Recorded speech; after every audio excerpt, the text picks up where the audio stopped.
Let's go to the VU Data Lab segment. Really look forward to this every single week where we crunch the numbers thanks to the VU Data Lab, the finals countdown partner, Victoria University. Now, Sam McIntosh at Victoria University and Western Bulldogs list and recruitment analyst, always trips me up that word, has done a deep dive into how the Dogs got the better of Essendon in the second half of the elimination final. Let's just have a look at this, Bob, because it tells a fascinating story. This is the ball winning of the second half compared to the first half, and who jumped up and really increased their numbers substantially in the second half of that game. Yeah, well, as you can see from the very fancy data presented to us, Sam. Sam, I know quite well at Vic Uni. Full super football nerd is Sam. But you can see that Jack Macrae, Adam Treloar had a huge lift in their performance.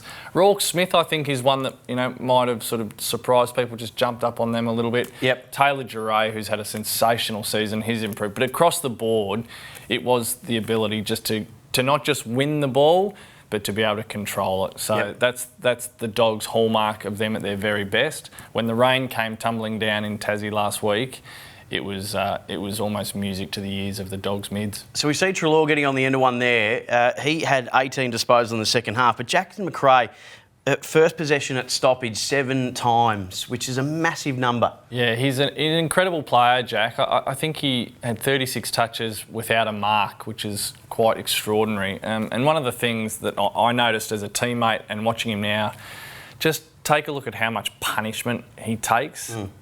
He brings his teammates into the game with creativity. He's constantly being hit and tackled and shoved into the ground.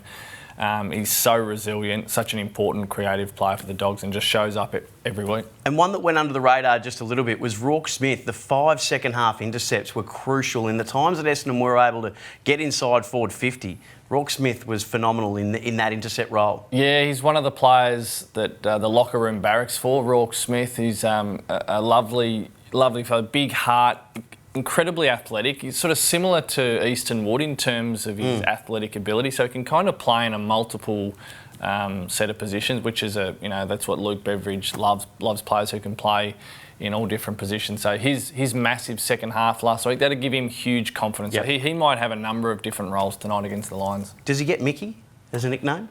I went with Mickey. Yeah. But I was the only one. Oh, now come on. No one else knew about 9.5 weeks. No one had watched it as many times as I had, Sam. Yeah, no, that's a shame, really. And one of the great nicknames goes... Worth rewatching.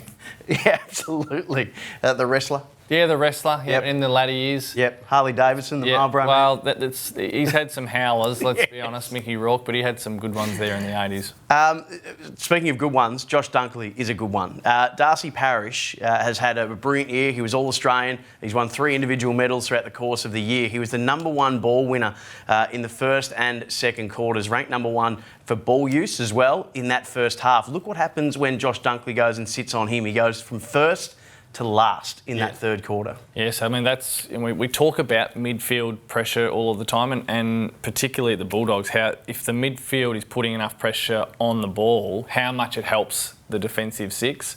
Well, that just gives you a great example. Darcy Parish was running amok in the first half and looked to be a match winner.